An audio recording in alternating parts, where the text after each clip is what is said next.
L'impact psychologique du cancer de la prostate sur le quotidien des patients peut être fort. Certains ont honte de leur maladie, d'autres ne se sentent plus hommes. Pour aborder ces sujets, je reçois le docteur Loïc Jaffrelot. Il est oncologue médical à la Pitié-Salpêtrière et nous éclaire sur le quotidien des patients. Bonjour docteur Jaffrelot. Bonjour Céline. Pouvez-vous nous raconter le quotidien d'un patient avec et après un cancer de la prostate ? Est-ce que la vie sexuelle, elle est possible ? Le cancer de la prostate est un cancer qui est particulier par rapport à d'autres, notamment parce que la plupart du temps, il n'impliquera pas de chimiothérapie et il impliquera assez peu de temps à l'hôpital. Les traitements sont beaucoup à base d'injections et de comprimés, mais qui peuvent se prendre à domicile, ce qui implique peu de temps en fait avec les soignants. Et beaucoup de choses doivent être gérées à la maison. C'est des cancers dont les effets secondaires des traitements sont beaucoup plus légers, mais qui sont quotidiens et qui ont une lourdeur qu'il ne faut pas négliger. Au niveau sexuel, l'impact il est évident. C'est des traitements dont l'objectif est de faire chuter la testostérone jusqu'à des taux indosables, avec tout l'impact que ça va impliquer sur le désir, sur la libido, mais aussi sur la capacité à avoir des érections et sur la puissance sexuelle. Les relations sexuelles, elles restent possibles, elles restent atteignables par le patient. Une activité sexuelle satisfaisante, c'est envisageable malgré les traitements. Ceci étant, il faut que les patients sachent, et que leurs épouses, souvent, que leurs compagnons en tout cas, sachent que ça va impliquer plus d'efforts et pas forcément de préparation, il ne faut pas rendre ça artificiel, mais d'éléments en plus. Ça peut être le soutien de certains soignants, soit des spécialistes, soit juste des patients partenaires, des psychologues, soit une aide médicamenteuse avec des médicaments comme le Viagra par exemple. Est-ce que la fertilité est affectée au cours des traitements ? La fertilité est affectée. Les hormones masculines, elles sont nécessaires, pas forcément à la création de sperme, encore que ce soit une partie importante, mais surtout à la production de tout ce qui va aller avec le sperme dans un éjaculat et le rendre au final efficace et apte à la procréation. Pendant la durée du traitement, les patients sont très infertiles et même presque stériles. C'est des choses qui vont avoir une certaine durée dans le temps, même après l'interruption du traitement, le temps que les testicules refassent des hormones, que ces hormones puissent rejouer leur rôle et réveiller les organes qui s'étaient endormis. C'est quelque chose qui est réversible, mais qui doit être évoqué avec les patients qui ont un désir de paternité, d'autant que les traitements sont le plus souvent temporisables. On peut retarder un peu l'initiation s'il y a un projet de préservation de la fertilité, notamment. Donc on va proposer un prélèvement pour protéger la fertilité ? Oui, tout à fait. C'est ce qu'on appelle un sécos.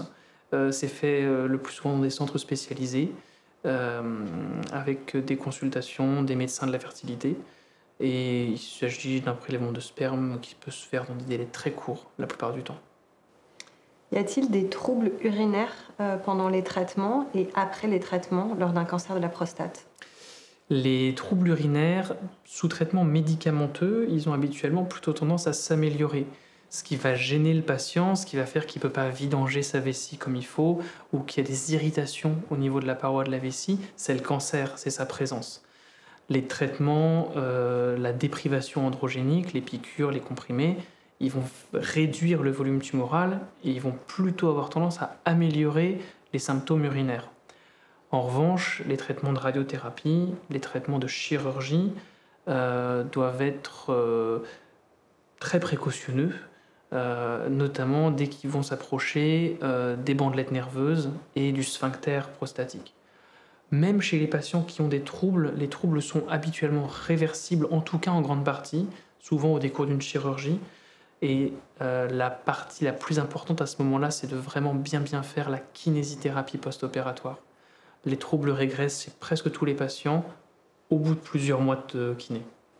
Donc ça signifie que la miction peut être affectée pendant quelques mois après la chirurgie ou les traitements ? C'est même assez classique. Il ne faut pas s'en choquer, il faut que l'information soit sue à l'avance, c'est pas anormal, que les érections soient affectées et que les mictions soient affectées. La kinésithérapie aide beaucoup. Et concernant la virilité du patient, quels conseils lui donneriez-vous ? C'est un sujet qui est difficile à aborder parce que la virilité, elle est dépendante de chacun. Il y a des patients pour qui c'est très important, il y a des patients pour qui c'est largement au second plan. Il faut se rappeler de ce qu'on traite, je pense, déjà. Que, effectivement, même si c'est un effet secondaire qui peut être mal perçu pour les patients, on parle quand même d'une maladie dont le cours naturel est mortel. Et il faut la traiter. La virilité, elle doit se concevoir, je pense, à deux niveaux, pour le patient et puis dans sa relation aux autres, notamment par rapport à ses partenaires. Le soutien psychologique ne doit pas être négligé là-dessus. Les patients partenaires sont souvent, je le dis une deuxième fois, mais c'est souvent les intervenants avec qui les patients ont le plus de facilité à se confier, des gens qui ont déjà vécu ce qu'ils ont eu et qui peut-être ont trouvé des parades, des solutions. Et les sexologues, plus quand il y a un besoin médicamenteux, mais aussi parce que c'est les spécialistes qui connaissent bien ces situations-là. C'est important que les centres puissent avoir des cartes, que les médecins aient cette ressource-là à disposition. Qu'est-ce que c'est qu'un patient partenaire ?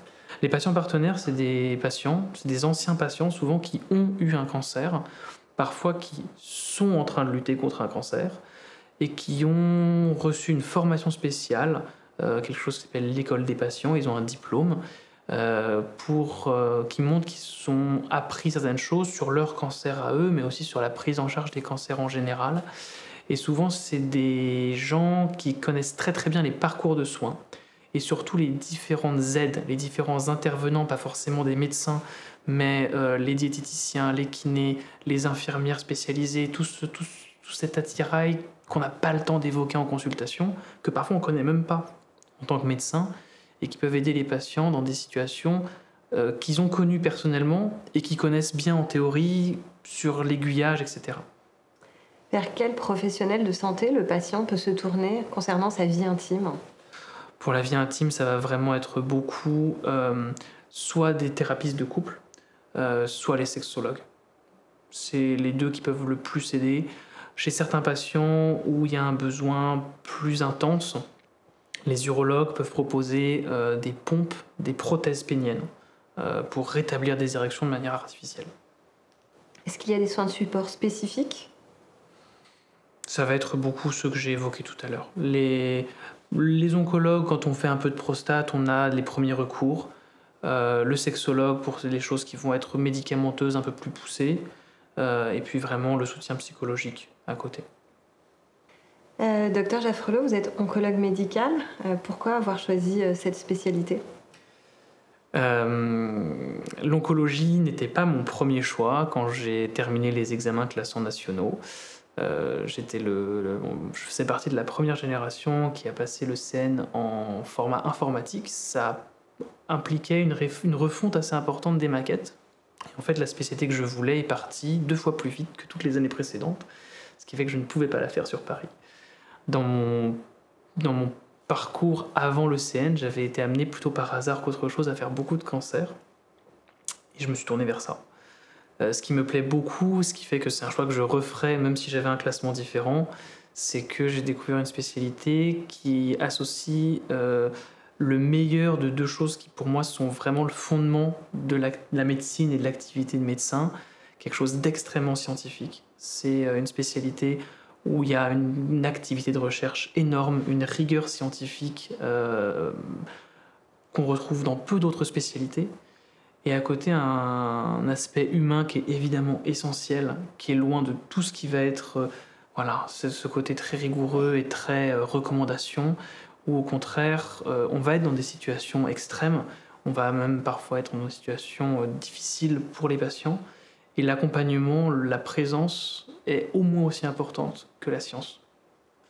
Est-ce que pour terminer, il y a quelque chose, une information que vous voudriez partager aux patients qui nous écoutent et qu'on ne leur dit peut-être pas assez ? Je pense qu'il ne faut pas garder les choses pour soi. Les patients qui, je pense, se mettent le plus en difficulté, c'est ceux qui ne vont pas avoir recours à des ressources qui existent. Nous, médecins, les consultations sont courtes, mais il y a toujours, même si ce n'est pas forcément le docteur lui-même, des intervenants en oncologie, que ce soit des infirmières de coordination, des infirmières d'accueil, des assistantes sociales, des psychologues. Il y a toujours quelqu'un vers qui on peut se tourner s'il y a un souci qu'on n'a pas pu évoquer avec le médecin. Et idéalement, il faut pouvoir en parler au médecin. Merci pour vos recommandations. Avec plaisir.